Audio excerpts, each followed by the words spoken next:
Today is September 29th, 2024, and welcome to the 408th episode of the So Video Games podcast. Here on this show, I talk about any game at all, including new stuff, old stuff, and anything in between. My name is Brad Galloway. I am the one-man host of this show, and I'm also the editor of GameCritics.com, a website that uses the full range of review scores from 0 to 10, while also offering full accessibility information on every review we publish. Thanks for joining me today. I am back and on schedule, which I'm happy to say. As usual, I'm going to be kicking things off with housekeeping, where I discuss tidbits, news items, industry happenings, basically anything randomly game adjacent that has caught my eye in the last 7 days.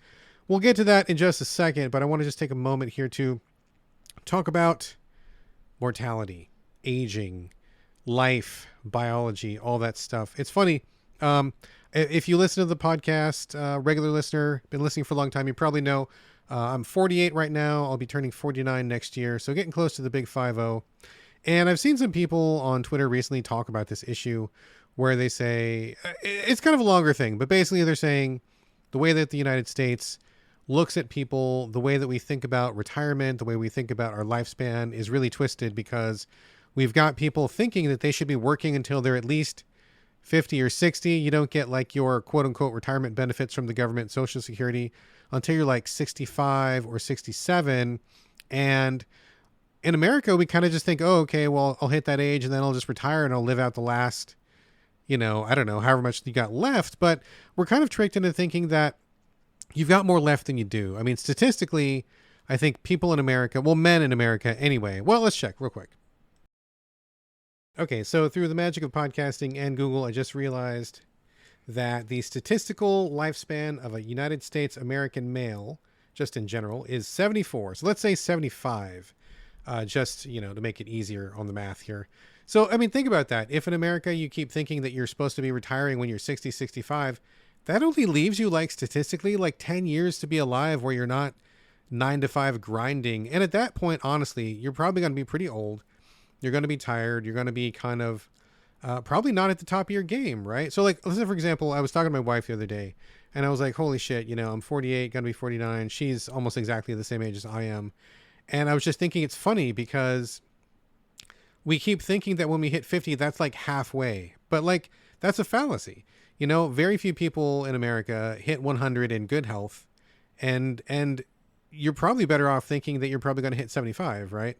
And so we keep working and working and working, but why are we working till we're that old? Because there's barely anything left. It's like the capitalist system squeezing every little bit of labor out of us, And on a related note, I was thinking, it's funny because now that I'm almost 50, I feel like in some ways I'm the best person I've ever been.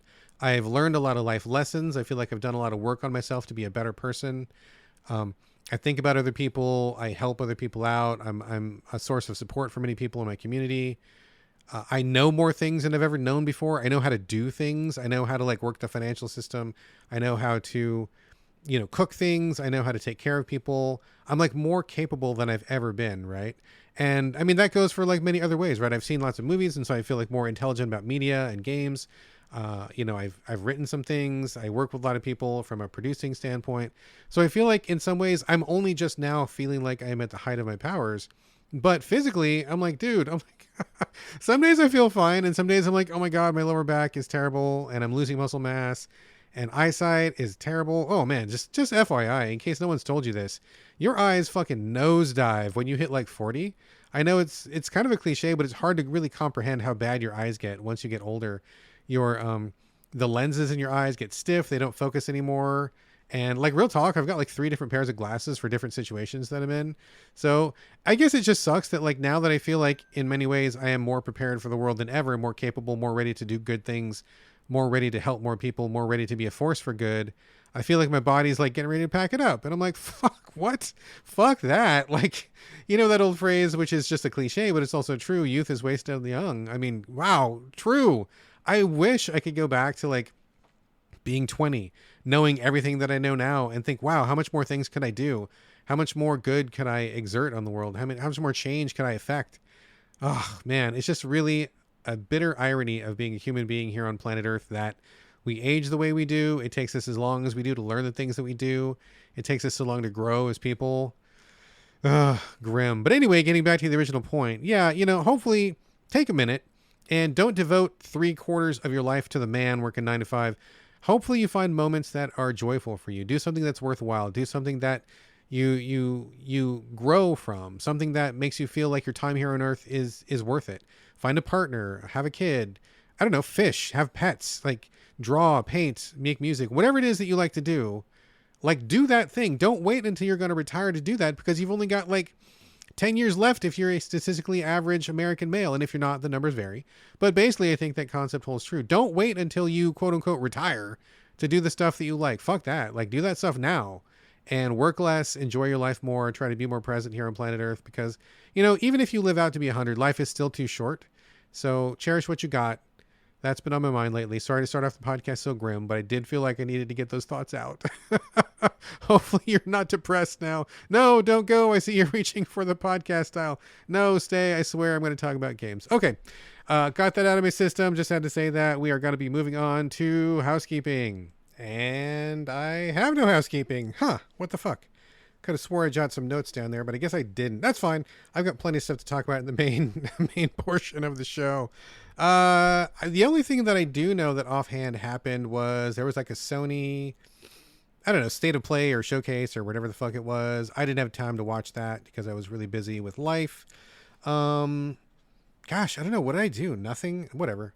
I guess no housekeeping this week. If you have any, send it in. I'll read it off next week. Otherwise, I think that's it. Honestly, I think it's just been I was so occupied with work outside of Video Games and outside of Game Critics. I honestly feel like I haven't really had a lot of time to play games this week. I've been kind of cramming it all in the last couple of days. I'm not at liberty to say what I've been doing, but I think I can share. I've been producing a new type of system that has to do with interpreting ASL, American Sign Language, interpreting for TV programs. I was working with an actor and I was working with a producer with one of the major streaming networks, and we were kind of getting something off the ground. It's something that's actually never been done before, and I'm really, really excited about it. I don't know that we are going to sign the contract on it because there's a lot of balls still in the air on this one, kind of waiting to see what a number of people with the money think and if they want to move forward and so forth and so on. But my partner and I, who were putting this together, were really putting in a lot of time on it, and it just ate up my whole last 2 weeks. But really proud of the thing that we put together, the demo. I can't show it or anything because of copyright information and all that stuff. But if it does come to fruition, I would be very happy to talk about it here on the show. I'll spread the word far and wide. But that's what I was doing, in case anybody was curious. I can't say anything more about it, but it's a new type of ASL interpreting that I would really like to use, especially for kids programs. I think it'd be a big boost in education for kids who are deaf and who use sign language. I think it'd be wonderful. So we're getting this off the ground, and hopefully we'll get picked up. Our first pitch is for 20 episodes of a particular show. Cannot say what it is yet, but if I sell that, you will be the first to know. So anyway, excuse me for not having any housekeeping, and forgive me for being a little bit scattered. I didn't even know I didn't have housekeeping.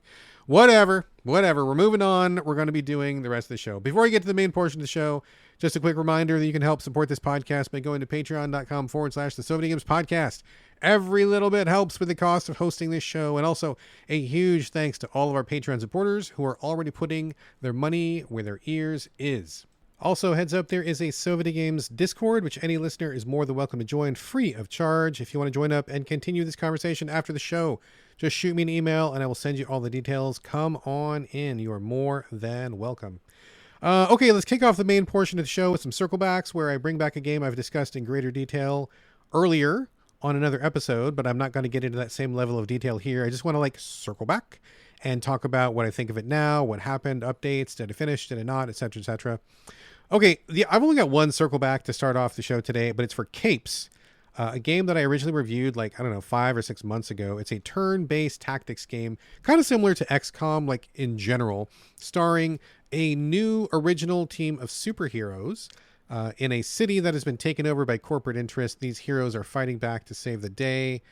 So it's turn-based, grid-based. You ultimately get a team of 8 superheroes, even though you can only have 4 at one time.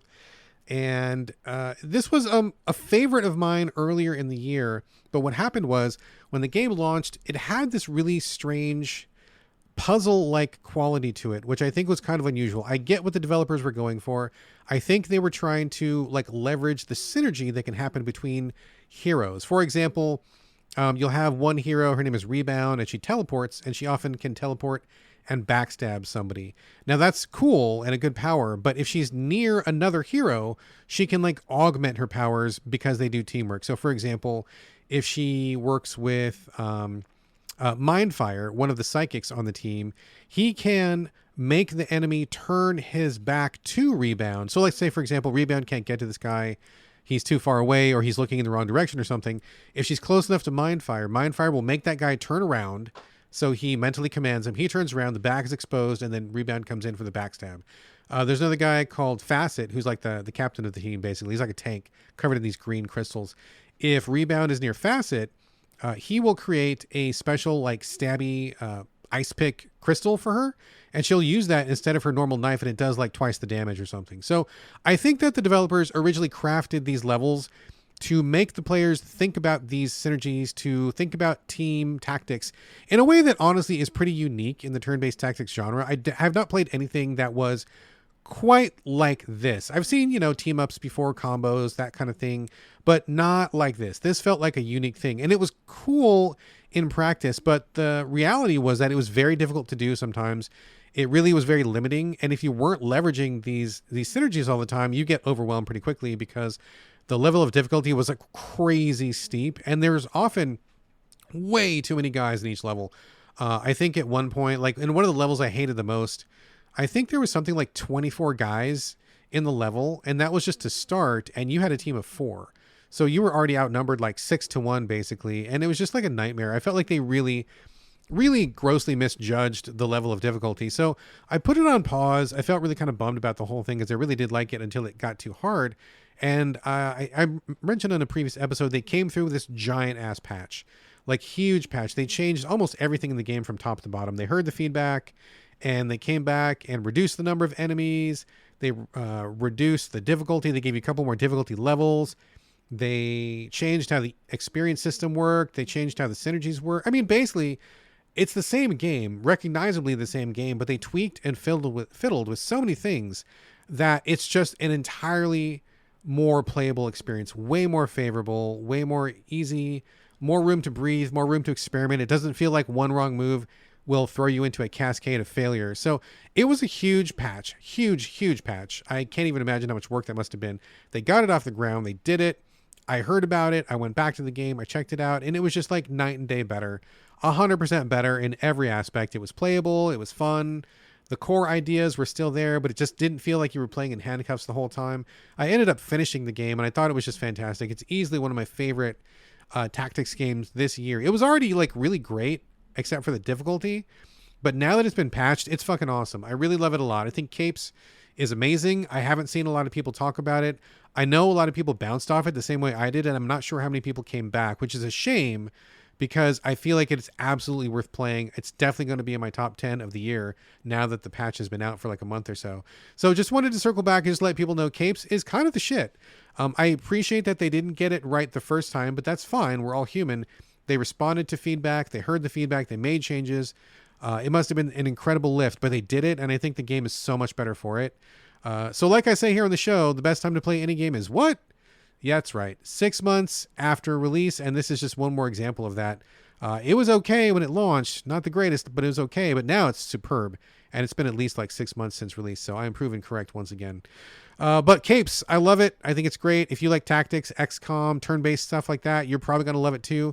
Give it a shot. Great comic book story, neat visuals, neat story, neat mechanics. It's just the bee's knees now that it is fixed, and it is indeed fixed. I give it a huge thumbs up. And if you were looking at it before, now is the time to jump in. Capes is great. All right, that was the only circle back I had for this week. We're going to get on to the main portion of the show with some brand new stuff. First up, Melobot. Oh, and before I go any further, just a heads up. As per usual, all of the games I'm talking about on this show today, let me just double check. Is that true? Yes. Were sent to me by the publisher or the developer. So just full disclosure in compliance with the FCC, I have received free codes for all the games we're talking about today. So Melobot, this is a really cute one. It's kind of a an isometric kind of open, very very small area. I don't even want to call it open world, just like open area you can run around in, kind of a top down actiony game. Now I think before I say anything else, I think this one is probably in general meant for kids. I didn't know that going into it, and I'm not sure that the developers would agree with me. But after playing it, I think it probably is best meant for kids. So kind of keep that in mind as I go through this segment here. Basically, there's been some kind of apocalypse, I guess, and people are just dead all over the place. There's no humans left, except for one, and he seems to be really badly injured. Looks like he's missing part of his leg, and he's got some kind of disease on him. He's inside of like a tube. He's able to talk a little bit, but he's basically like confined to this liquid in this tube because he's really hurt or injured or sick or something. So you play Melobot, which is like a little robot who is helping the human guy kind of clean up the world, I guess. I'm not sure if you're in space or on a different planet or what's going on, but you have a little bit of a spaceship and you land in these areas, and in the areas around you, you have plants, which are, I think they're called mellow plants, I believe. I could be mistaken, but regardless, they are particular plants which are infected with the same black stuff that the human in the tube is infected with. And so you are this little robot. You are the Melobot, and you, which I assume is short for melody, I think, because it's very, very musically inclined game. You go out to these plants. You can see them on your mini map. When you land, you get a whole map of the area. Each area is like a small, I don't know, just like one small chunk of land broken up into 5 or 6 or 7 different pieces. And in each area, there's a bunch of little dots. Each dot represents a plant that has disease on it. And so you work your way over there to the plants. And when you get to one, the way that you clean it is by playing a song. So the very first plant you'll get to, you get a short tutorial on how the song goes. And each song has a different name. And you do that with the up and down and left and right buttons on the D-pad. I think there might be a couple other buttons. I forget. But anyway, they play the song for you. And you have to like start the notes at a specific time. You have to hold the notes for a specific length. But usually it's like, I don't know, 10, 15, 20 notes or something. Not even that many, like 15 notes. And you just kind of play the song and the plant is healed. The stock default difficulty, I believe, is that the game does not show you the notes. You just have to listen to it. And that is, for me anyway, friggin' impossible. There's no way. I'm terrible at musical games where you have to like really listen with your ear. I mean, I'm not tone deaf or anything, but I have a really tough time discerning like differences between notes and like just listening to a tune and then playing it back. I'm not musically inclined like at all. So I can appreciate music. I enjoy a good soundtrack or whatever, but I'm not like a music guy by any stretch of the imagination. So luckily in the options, you can turn on hints, and I believe they call it easy mode or something like that, where it'll just say, you know, up, down, left, right, circle, square, triangle, whatever, for exactly the length you need to hold. I needed to turn that on because using just my ears was impossible. So I turned that on, and then once that's on, you just have to follow the notes and play the song. In each area, there's probably 3 or 4 different songs total, and so you just walk around. There's no enemies. There's nothing really going on. You're kind of just like walking around, going from plant to plant.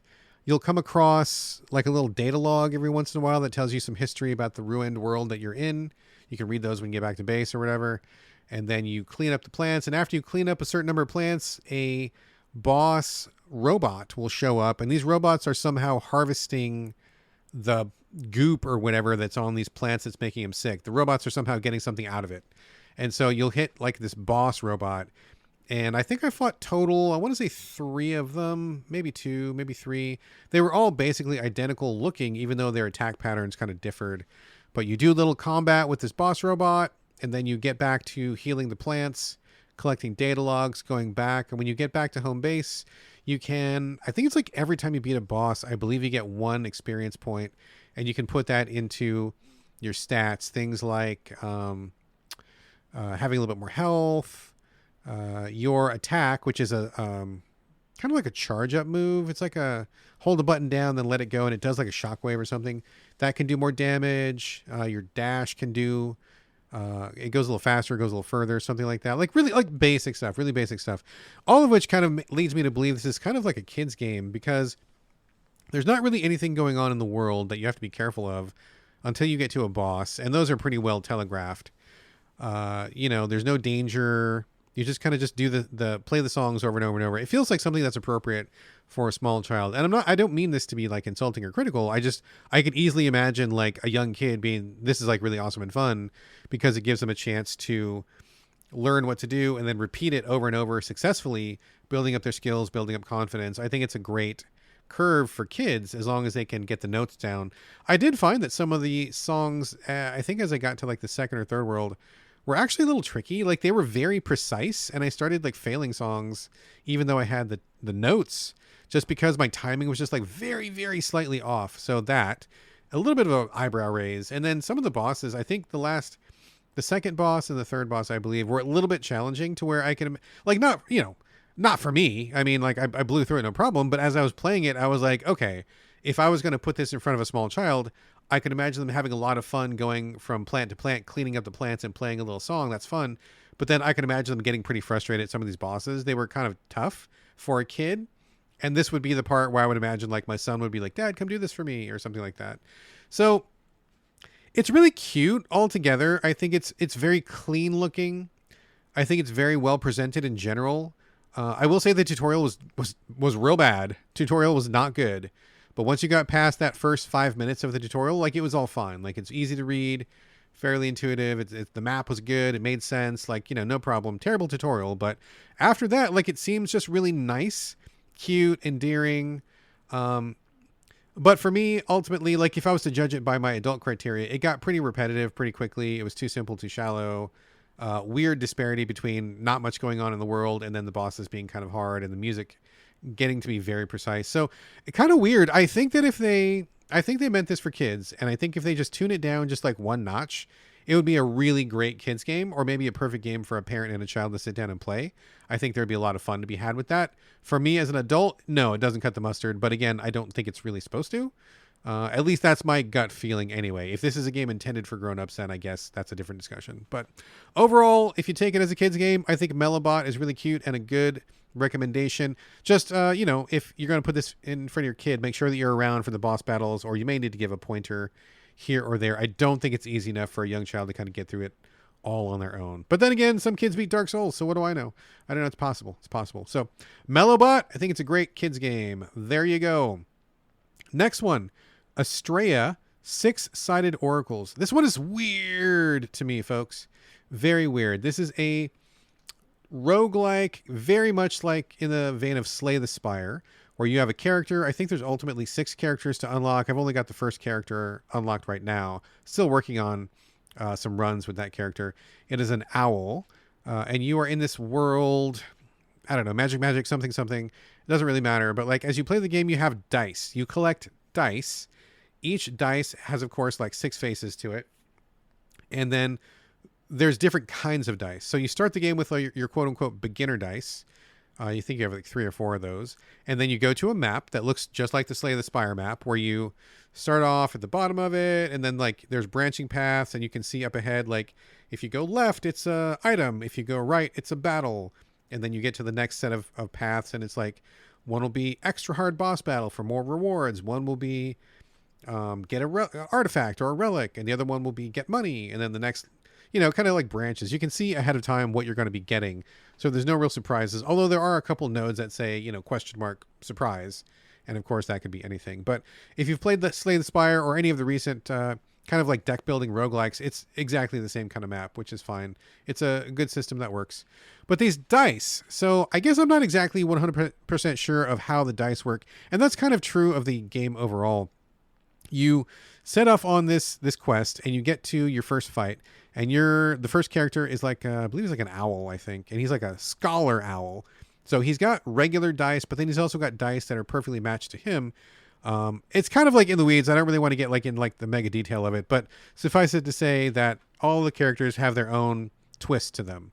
I've read ahead a little bit, even though I didn't unlock them, and so I see what some of the other characters do. So I get it. Each character, again, just like Slay the Spire, has their own shtick and their own thing that they do. And the owl's is that he improves his dice by quote unquote doing research on them, because he's the scholar owl.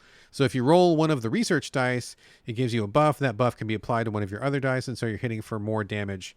And as you go through the game, your rewards are very often new dice with all new faces. There's like shield dice, there's attack dice, and there's also 3 different flavors. There's safe dice, there's balanced dice, and then there's I think it's risky dice. Safe dice is like all 6 of the sides are neutral or positive for you.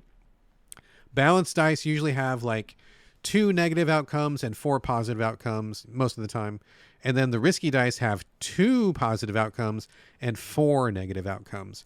So this kind of comes into play. And again, I don't want to get too much in the weeds here, but like you have red dice and blue dice, or like red faces and blue faces on your dice. And when you roll one, if it's blue, that's good. It's going to help you. It's going to heal you, or it's going to hurt your enemy. Anything blue heals you and hurts your enemy. It could be a shield, it could be an attack or anything. So like, for example, if you roll a 4 and it's a blue dice and it's like a standard attack or whatever, I think they call it Purify, I believe. If you are injured and you do a Purify yourself, it'll heal you for 4 points. If your enemy is there and you cast a Purify on him, it'll hurt him for 4 points. And the opposite of that is a red dice, which is called Corruption. Same thing, but in reverse. If you have a red dice and it's a 4, you cast it on yourself, you're going to do 4 damage to yourself. If you do it on your enemy, you're going to heal them for 4 because they're red. You're always blue, enemy's always red. I'm sorry if that's confusing, but that's kind of like the gist of the whole game. And that dice thing is really like the whole reason why you would come to this game to check it out. It's how it puts itself outside of the norm. It stands out by this dice mechanic. That's what the hook that it hangs its hat on. So it's kind of important to cover that. Hopefully it wasn't too much detail, and I know that there's more to it than that, but I kind of want to just, not get too confusing on this stuff. So that's kind of the hook. I think it's a good base to start from. Again, I'm still kind of working my way through it. I haven't spent like a ton of time with it. Still working on doing some runs and kind of learning the systems. And I think it's interesting that each dice can have a dual function, either helping or hurting one or the other people. Now, the hook to this, or I guess the catch to this more specifically, is that most of the time, the blues, when you roll them, are optional and the reds are required. So let's say, for example, you roll a couple blues and you're like, that's cool, but you roll like a really bad red one. You're like, and you're thinking probably as you're listening to me, well, why I would just not use the red ones. Well, the developers thought of that and they force you. You have to use the red ones. So if you get 4 blue ones and 2 red ones, you don't have to do any of the blue ones, but you have to do the red ones. So that means you're either going to be hurting yourself or healing the enemy every time you roll a red.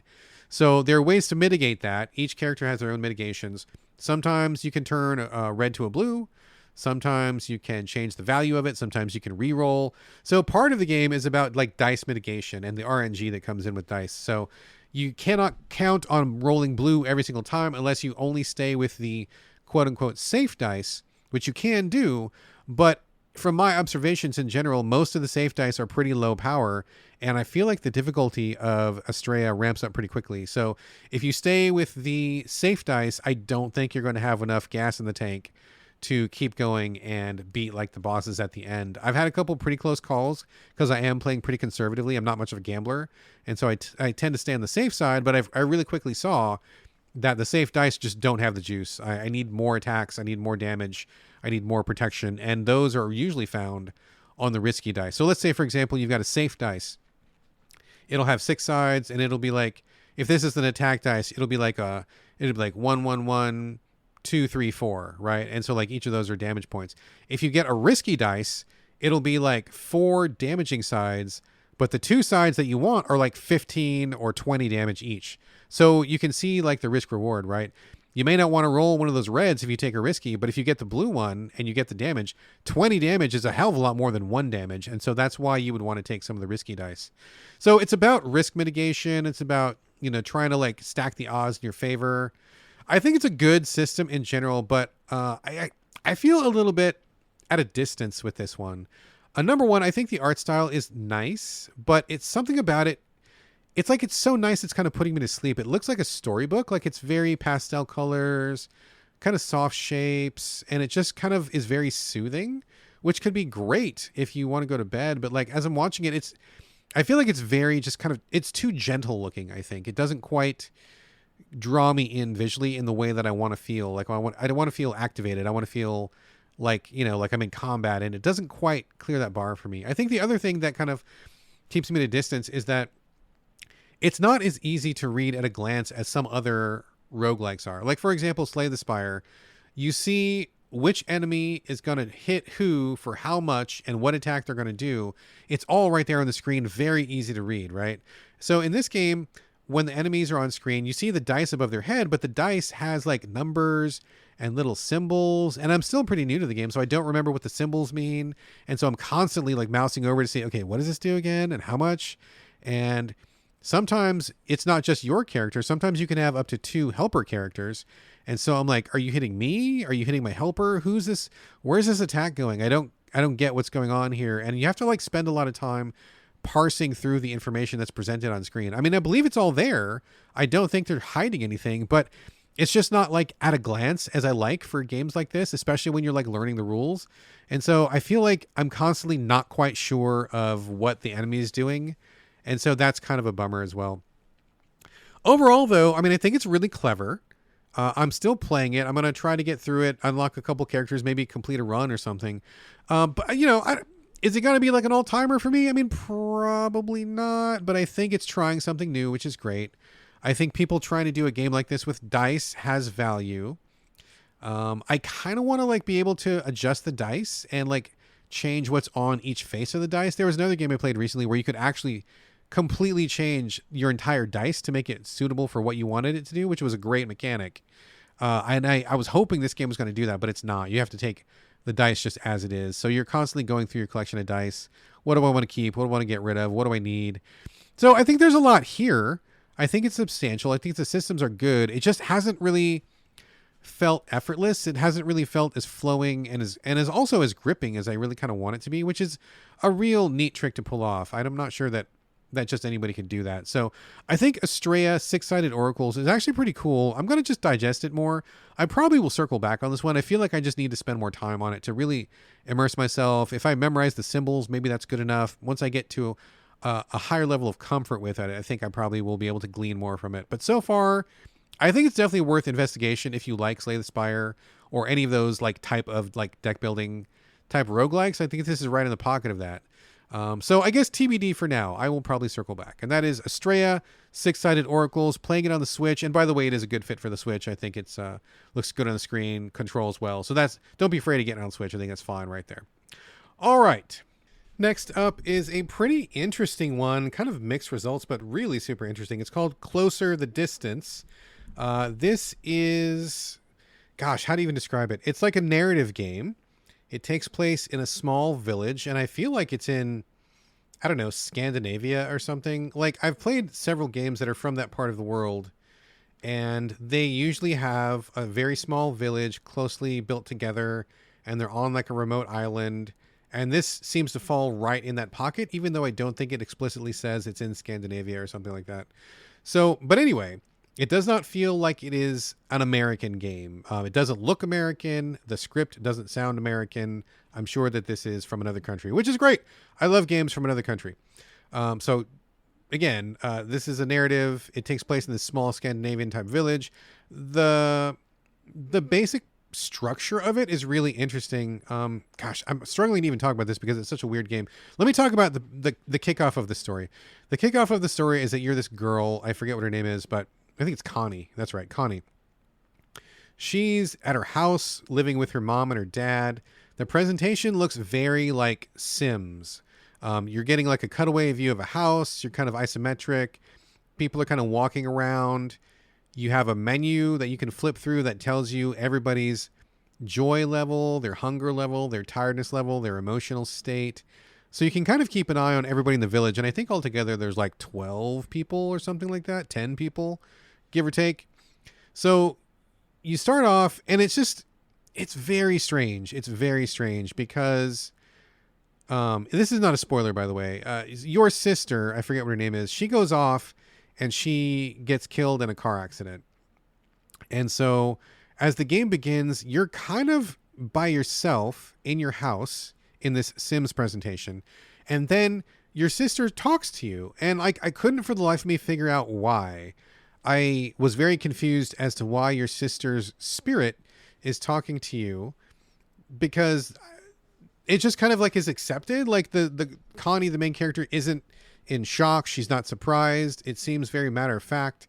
And to be honest, when the game started, I thought this was some kind of a memory. I thought that maybe Connie was remembering something her sister said, but I don't think that's correct. I think actually her sister's ghost comes back even before you know that she's dead. And so they kind of jump into it kind of like weirdly backwards. So I was kind of thrown for a loop at first. I was like, what is even happening? I don't understand. Is this a flashback? What's this ghost? What's happening? I didn't understand it. But you quickly put it together, and Connie's sister's dead.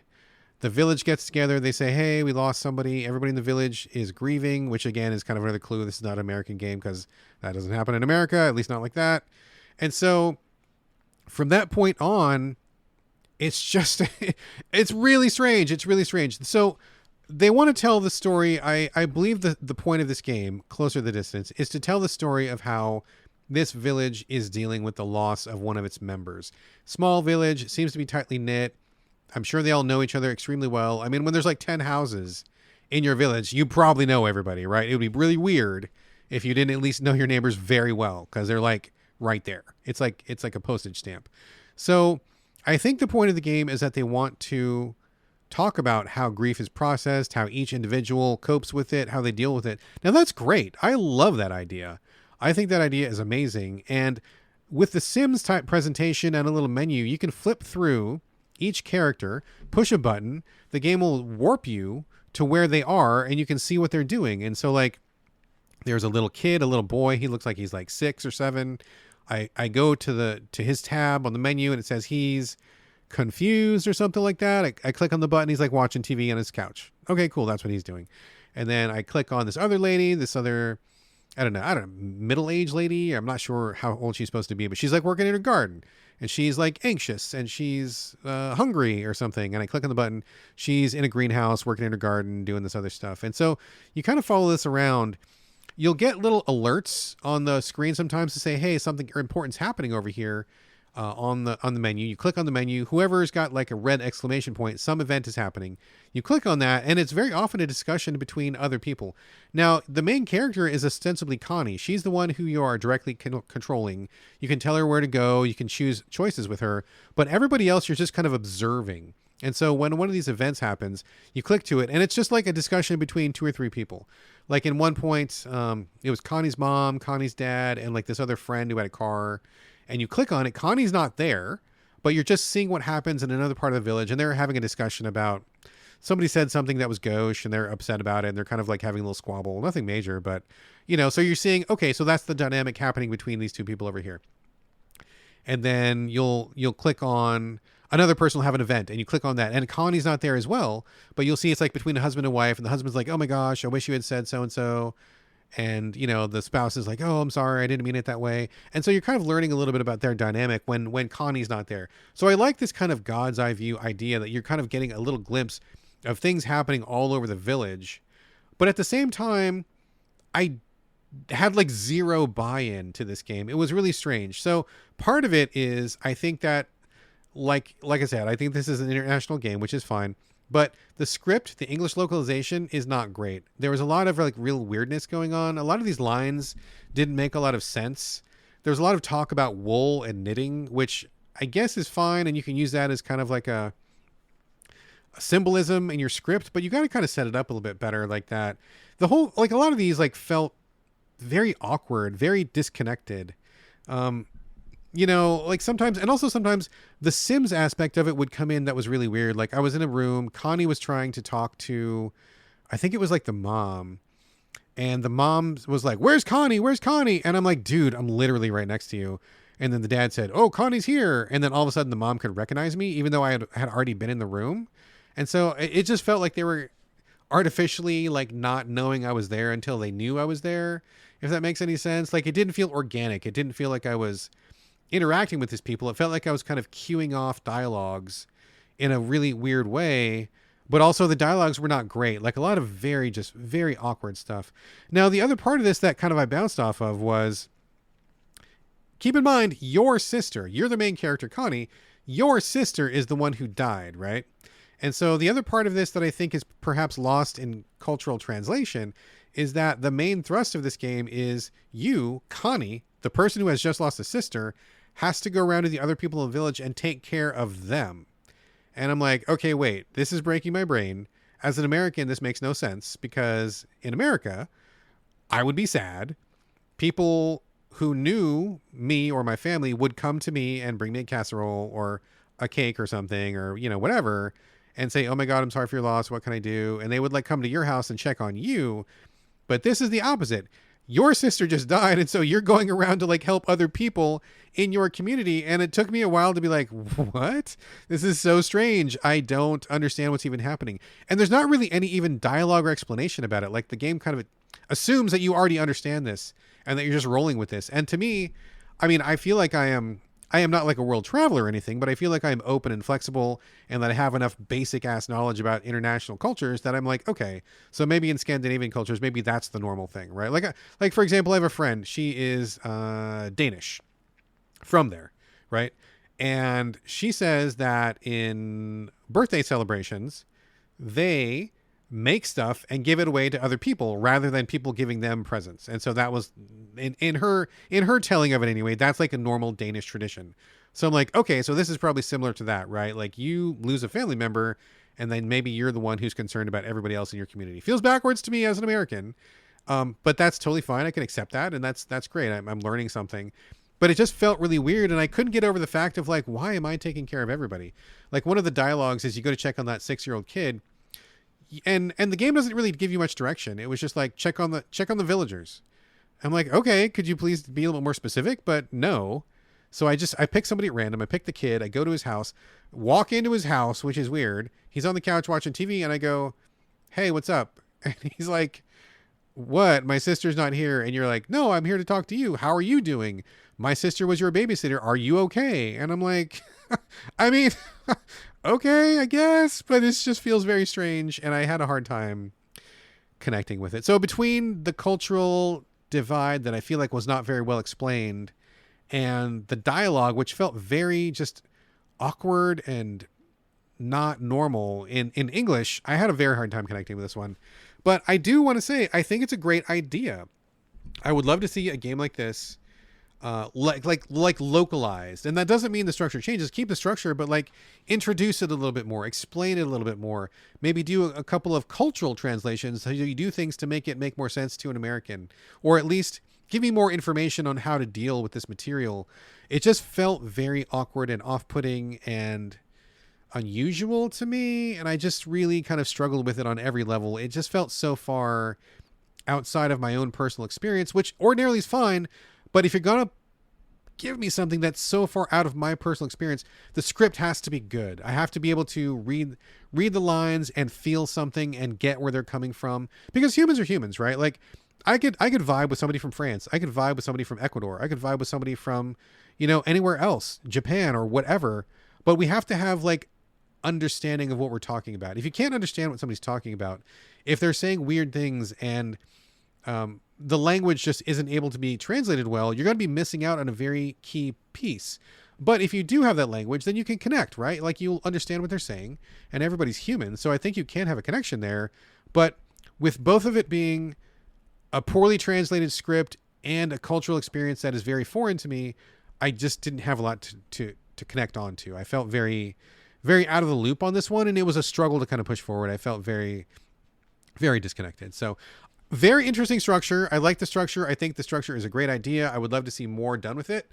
I would love to see it like kept and used as an exploration in some other material. But Closer the Distance for me did not make the cut. It was just too weird and too, just too weird in every aspect, I guess. So there you go. So those are all the full games I'm going to be discussing this week. But I do have a couple of demos. First is a demo I found on PlayStation 5 called Die Again. This one is fascinating. It is so fascinating.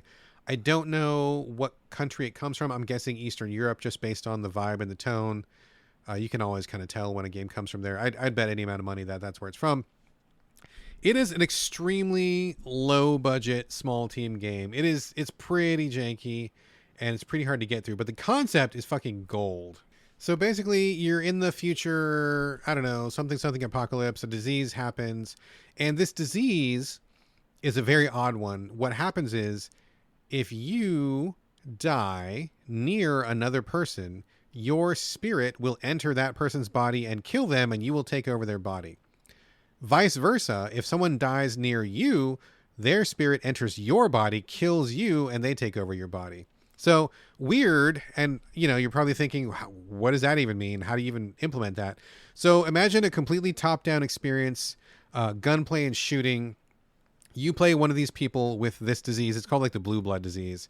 And so you need to go rescue like the only person on Earth who has red blood. You want to rescue them so you can figure out why did they not get infected, and you have to take them back to a lab or something. So you're kind of escorting them through this wasteland. You go into these levels, and it's top down, kind of feels a little bit like Hotline Miami and in like how you're shooting, kind of basically. But the cool thing is that around your character is a circle. So you have a very clear understanding of how far enemies can be. If they're inside the circle when you kill them, their spirit invades your body and you die. If they are outside the circle when you kill them, you just kill them and their spirit just goes up to heaven or whatever and they die, or hell, whatever.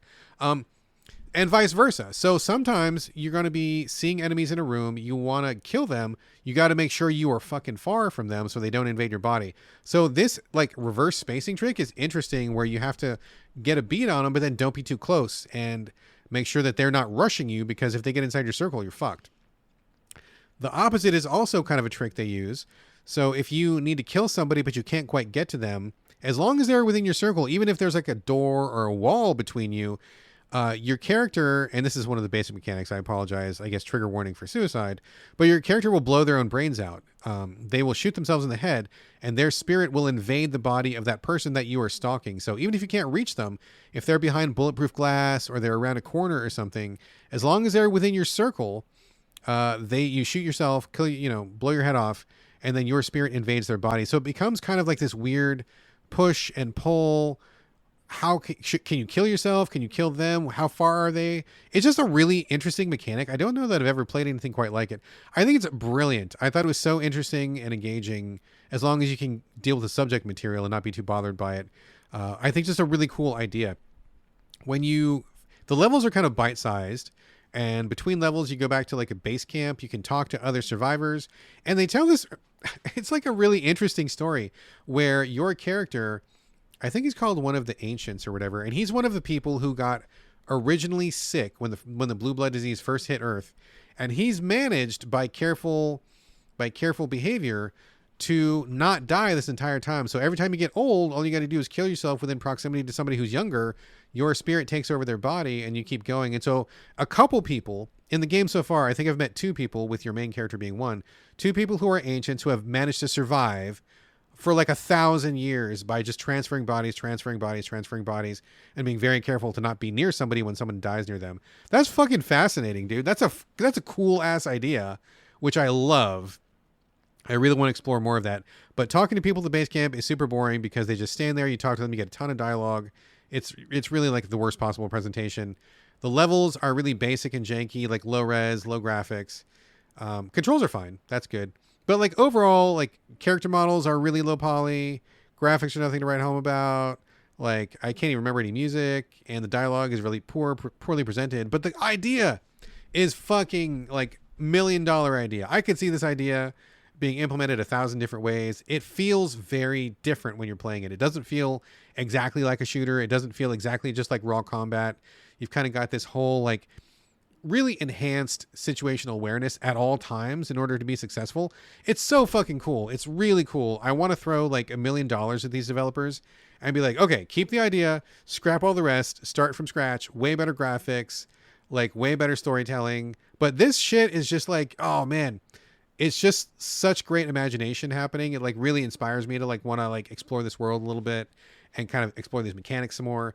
But again, really janky, really low budget, but Jesus, what an original, cool fucking idea. So Die Again, you can play the demo. It's on PS5. I believe it's still up. I just downloaded it this morning, so it should be there by the time this podcast goes up.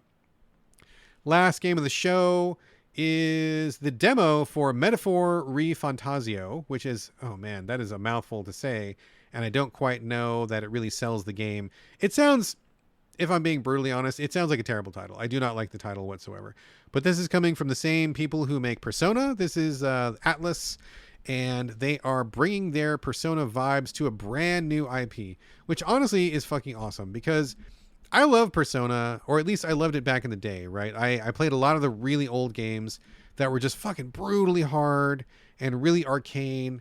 I played like Eternal Punishment and Innocent Sin way back in the day, the earliest stuff. And I think the one that really finally clicked for me was Persona 3, the original one. That was where they finally like hit on this magic formula of dungeon crawling plus building up your team plus having special attacks that weaken your enemy, plus having the social bonds. Like that was where it really kind of came together with a really interesting story. I loved Persona 3 back in the day. I thought it was just fucking great. I thought Persona 4 was pretty good. I remember liking that one a lot. And then after Persona 4, I felt like, okay, I'm good. I've played the other Persona games and also a lot of the Shin Megami Tensei games. And there's just like a lot of common ground between all of those. And after a while, I felt like, okay, I'm good. I don't want to breed demons anymore. I don't want to do this kind of gameplay anymore. I want to just move on to something else. And so I did not, I kind of fell off at that point. I just had a hard time caring about it. I just felt like that was a well I did not want to return to anytime soon. So I was very excited to see that the team was taking on something completely brand fucking new. Metaphor ReFantazio is all new stuff. As far as I can tell, there are a couple terms in terms of like magic spell names that are reused. So I guess if you're familiar with the Atlas universe, you'll understand what some of these spell names mean. But other than that, as far as I can tell so far, this is all new stuff, even though some of the beats are similar. So basically, I've heard this demo is like 5 hours long. I put about 2 hours into it, and I'm like, wow, this demo is like huge. Plus side, if you buy the full game, you can transfer all your save data over, which is great. I love that. That's a wonderful idea. I wish every demo did that. Really helps, I think, for people, picking up a copy once it finally hits retail. So I love the idea that all this time I'm putting the demo is not going to waste. That's great. And I will go back and play some more. But basically, you are a character in this fantasy world. There's a number of different races, even though everybody is like basically humans with weird ears. There's like human. Hold on a second. You're not called a human. You're called Eldar or something like that. But you look like a human. Your ears are round. And then there's like dog humans that have dog ears. They look just like people, but the dog ears, pointy, furry. Then there's like the other human people that have horns, and there's a couple other kinds or whatever. So basically, everybody in this world looks like a human being, but with like one thing that's off about them. And they all have their caste system, and some are better than others. And there's kingdoms that are divided and such, whatever. Kind of like a high fantasy sort of a thing going on. But then there's a lot of hints dropped that there's some other dimension going on. Like there is many images shown of like high rises and skyscrapers and a different world where the caste system doesn't exist. And I don't know that it's Earth, but it seems like Earth-like, but you're not quite sure exactly what's going on. So the game is dropping a lot of hints that your main world is the fantasy world with everybody with the weird ears, but this other dimension exists and you're not quite sure how or why or where, but you think something's going on. Now, something that's really weird about this, and this is not a spoiler. I'm not going to spoil anything. This is like a demo and it's all in the first 2 hours anyway, but when you meet the scary monsters in this game, like you're out in the field, it's third person, you walk around, you travel maps in a free roaming sort of a way. You can see enemies on the map before you get to them. And when you get to some of the bigger enemies, they're called human. They're literally called humans. And so none of the people who look like humans are called humans. They're called like whatever. You're the Eldar and there's a bunch of other races. But when you get to the monsters, they're called humans. And that's like, okay, well, that's another clue about what's going on. I mean, is this what's left of humanity? Is this what happens to humanity when they come to this dimension? Are we supposed to keep these dimensions separate? Like it's all murky right now, which is fine because I'm literally in the first 2 hours of what is likely going to be a 50-hour RPG, right? So you can't expect all the secrets to be rolled out immediately. But what I can say is that graphics are very sharp, right? It's got that Persona look to it, clean lines, clean colors, really cool enemy designs and really cool character designs. Everybody's kind of slim and lanky, and rather than doing the traditional demon summoning, you meet monsters in the field. I think I fought like a moth and some wolves and some evil knights or something, like pretty standard, like quote unquote normal fare. But you, the hero, can turn into, I guess, what would essentially be like a persona. The first one you get is like this big armored guy with these weird proportions. He does like wind magic. And then it's soon revealed that there is this other pocket dimension, which reminded me very much of the Velvet Room for Persona. If you know the Persona games, the Velvet Room is this pocket dimension where this guy lives and he helps you grow and unlock and breed the personas and stuff like that, and that's kind of where your power comes from. In this game, it's this guy who's locked up in a pocket dimension. It's not called the Velvet Room, it's called something else, but he's like, okay, here's where we do these, what's it called, like aspects or something like that. They don't call them personas, but basically a persona. You go there and he tells you about them, and then you can change them. So you're not doing creature summoning, you're not doing creature breeding, you're equipping them to yourself, and in the middle of a battle, it looks like a regular turn-based RPG battle, but then when you choose one of the magical abilities, you turn into this big like armored form or a magical form. I just got a new one where I'm like a magician with a big cape, and there's another knight with a giant sword, and there's a guy who's got these weird arms. And so you kind of equip them just like magic spells to yourself. And the game is suggesting to me that as the game goes on, you'll get like way more, and each type of magic has its own appearance and has its own spirit that you equip to yourself, kind of like a persona, but like not exactly. It doesn't quite work the same way, although similar. And then otherwise, you just have like a regular JRPG party. So there's a lot of like familiar beats. If you've played any of the recent Persona games in the last couple of years, you'll see strong connections. This is the Persona team. They are not jettisoning everything they've built. They are kind of taking what they've built, the stuff that players are familiar with, tweaking it, making changes, kind of remixing.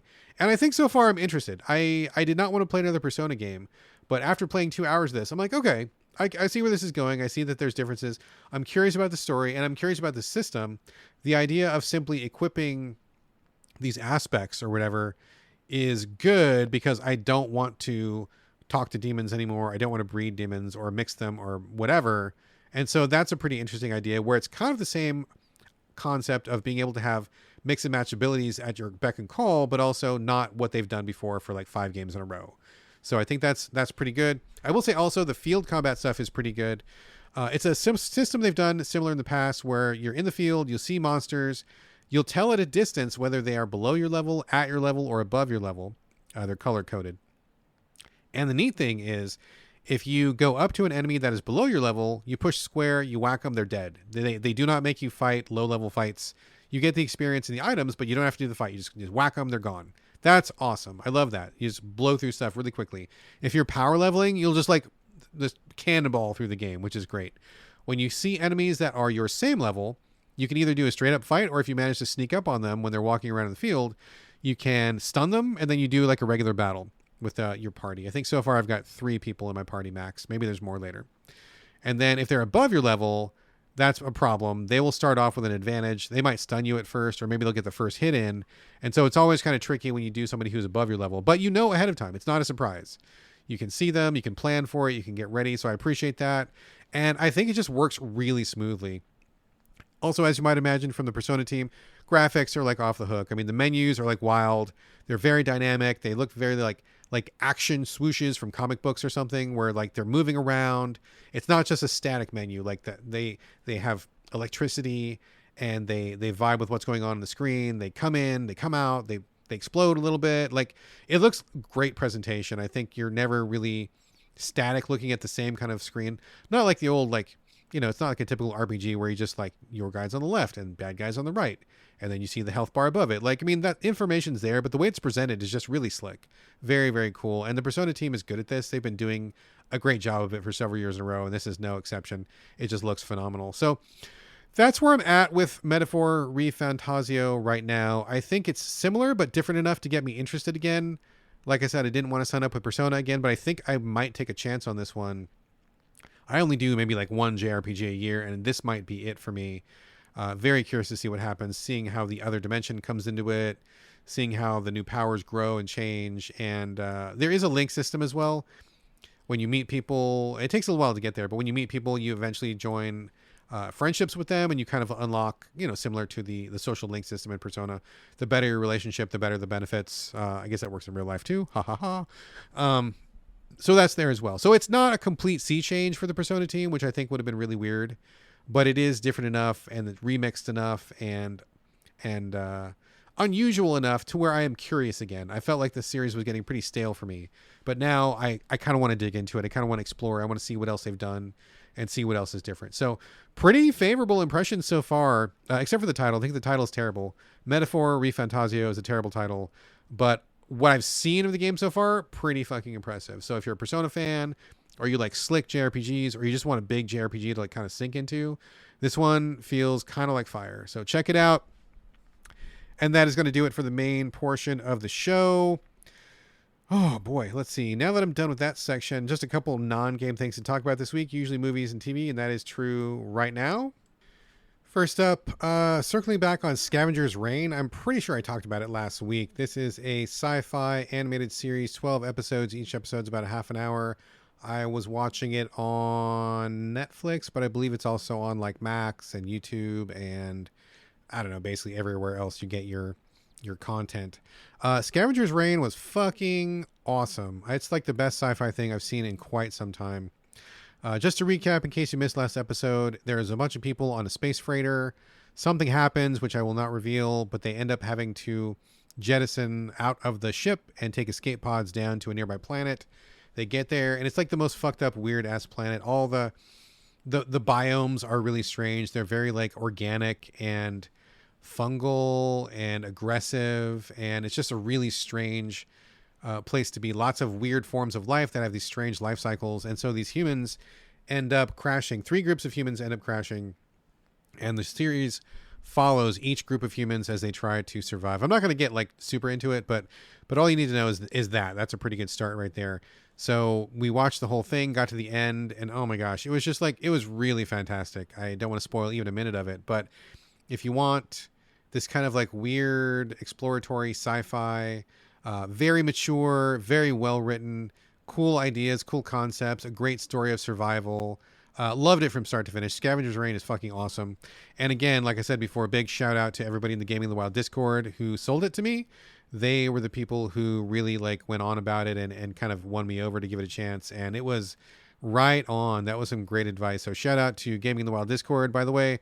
Also listen to that show. Gaming in the Wild is great. It's one of my favorite podcasts, and their community over there and their Discord is wonderful stuff. They're all great folks. So shout out over there. And the only other thing I'm going to talk about this week is a movie from Blumhouse, and I'm a big Blumhouse fan. It's called Afraid, but they kind of put the emphasis on AI. So AFRAID. Get it? Artificial intelligence. Afraid, if you're going to pronounce it that way. Anyway, pretty good. Had John Cho from Harold and Kumar Go to White Castle, which is a fucking great movie. If you haven't seen it, go watch that fucking movie. But basically, this guy is a PR executive, and he gets a new account to do PR for this new AI thing, which kind of looks like Alexa, but just to the next level. So he brings the thing home. I'm not going to spoil anything, but like, he brings it home. And as you can imagine, since this is a Blumhouse horror movie, things go awry. I thought it was quite well done. It's it's not going to be like on my 10 best of the year, but it was like a great watch from start to finish. I felt like all the performances were solid. I thought the concepts were good, and it really shows how fucked up AI can be potentially, and why we may want to institute some controls on that and not let it get out of hand, especially since Terminator is also a thing that can happen. So between Afraid and Terminator, I think we would be in some real fucking trouble. But great film. I thought it was fun, and if you really want to see a cool interpretation of how rotten AI can be, it was really cool, especially towards the end when things start coming together. It just gets really kind of scary, and I really like the ending as well. I thought it ended great. So shout out to Afraid and Blumhouse in general. They do good stuff over there. Definitely a fan of that. All right, folks, that's a show. Before the closing music, I would love for you to leave me a review, share the show on social media, but most important of all, recommend this show to your friends, because nothing beats good old word of mouth. Also, if you want to support the show and help with the cost of running the podcast, you can do that.